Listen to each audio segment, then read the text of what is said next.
Okay, so I don't usually come to you in person. Usually I'm doing voiceovers or whatever. But I thought that perhaps this would be a great opportunity because today I'm bringing you a vegan mug cake. Now, I'm sure you've heard of these, or even if you haven't, you need to get on the bandwagon because these are actually pretty awesome. You put all the ingredients in a mug, you put it in the microwave for a couple minutes, and voila, instant cake. As you can see, I have it right here. Mine is a green tea raspberry cake, and that is exactly why I'm bringing you this recipe. I have found a lot of vegan recipes online for like a couple minute cake, but the problem is that I only ever find them in chocolate, and usually they're not like cake, they're really dense, like brownie almost, or they're heavy. And I mean, that's great if you like heavy chocolate cake, whatever. I mean, every once in a while I like that too, but I'm not really a chocolate kind of girl most of the time. I know, I'm weird. I wanted to bring you this recipe, which I've been working on for the past, probably the last week or so, to give you a nice, delicious, spongy cake that you can make any flavor you want. Stay tuned for the tutorial, and at the end, you will see me tasting this cake. Alright, so first things first, you need a mug. Most of the trials I did for this recipe, I did in mugs like this one, just a small regular coffee mug, but you can use whatever you like. I have a billion. Like this Books of Wonder mug, my Cheshire Cat mug, since I'm obsessed with all things Alice related, my orange M&M mug, since orange is my favorite color. This one, the Disappearing Cheshire Cat mug, is the one I really wanted to use, but with all these warnings I decided against it. And ended up going with, as you saw in the intro, my owl soup mug.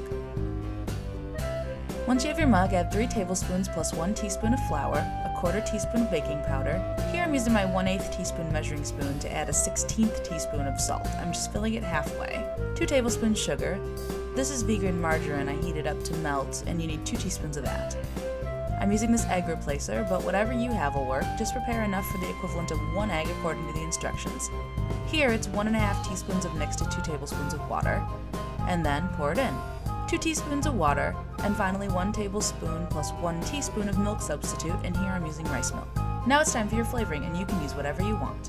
Vanilla extract or almond extract for a classic flavor. Of course, unsweetened cocoa powder is always a good choice. But what about some grenadine syrup for a cherry cake?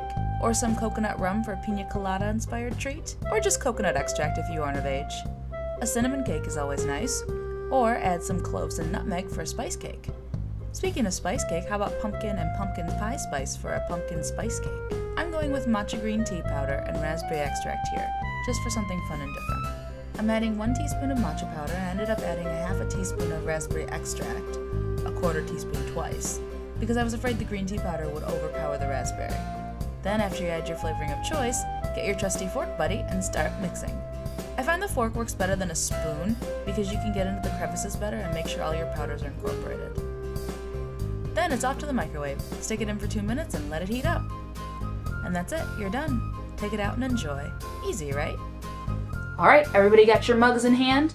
And by the way, I will put the recipe with all the quantities and everything on my blog, and I'll link to the post in the description. So if you want, to make this yourself, which I hope you do because it's really fun and easy. This takes less than 10 minutes. To make this mug cake, it takes 2 minutes to cook. You can't go wrong. If you want some cake, but you don't want to make a whole cake, or you don't need to make a whole cake because who needs to sit there and eat a whole cake? I mean, seriously. Then this is perfect. So enough talking. I think my cake cooled down enough. It's fluffy, but it's definitely cooked because if you can look, see it pulls away from the edges. It means it's not like sticky or wet anymore. I'll also, in the blog post, I'll also put the like the wattage of my microwave and stuff. I'll look it up so that you know exactly what I was cooking at. And like I showed you, like this is a big soup mug and it only like fills half this mug. If you want like a full soup mug full of this, you want to double the recipe, basically. When I was making this recipe, which can I tell you ended in fire a couple of times, so when I was making this, I was using small, like regular, I don't know, 4 or 6 ounce coffee mugs, I think. It only comes up to about here in my cup. In the smaller mug, it does come up over the top a little bit. That's totally normal. Depending on how much flavoring you add, it'll come up more or less. So you have to fiddle around with it when you're adding the flavoring. You might have to, if you add a lot of liquid, if you add a couple tablespoons of like alcohol or something, you are gonna want to cook it longer most likely because there's more liquid in it. But I mean, you have to play with it. Don't cook it too long because you might burn it, but I'm trying to waste time because this is kind of still hot. It's very warm, like it just came out of the microwave. And also the inspiration for my green tea raspberry, for the green tea raspberry flavoring, I don't know if you can see the steam coming off of it. was actually a friend of mine who lived in California, used to get Starbucks all the time, and she introduced me to, I drink them soy, but green tea frappuccino with a shot of raspberry, which sounds really gross, but is actually delicious. So I'm hoping that this cake will now taste like those frappuccinos, only hot and cake-like. Yeah.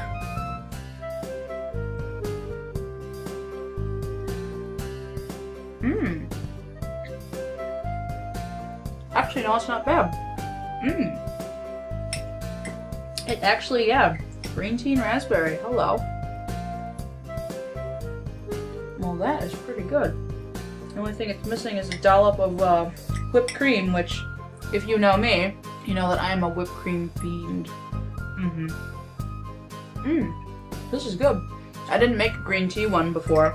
Most of the ones I made were just vanilla cake, so I could taste the differences in the cakes without having really a change in flavor. And look, see, I'll show you.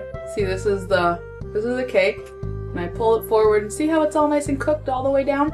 So yeah, you have one little serving of cake, that takes about 10 minutes to make, and it's really good. I suggest you try this green tea raspberry. This is really good. My matcha powder is a little old, so if you buy your matcha powder, you might want to add like half a teaspoon. I added a whole teaspoon because I was afraid that I wouldn't really get the taste, because my matcha powder is seriously, I want to say like 4 years old. I know it sounds wrong, doesn't it? I hope you enjoyed this video. I hope you check it out. Definitely leave me a comment if you decide to try this out. Tell me what flavor you try and like in what quantity, and I'll try it too, because if it was good, I do love me some cake. And by the way, next week I'm pretty sure I'm gonna put up another bento. I know everybody likes the bentos, but they have to take a really long time to film. They're probably the hardest videos I film. My birthday's next week, so we'll see if I do a bento next week. But if not next week, then definitely the week after. Don't worry, I got you covered. Until next time, remember, there's no use spoiling your cabbage twice.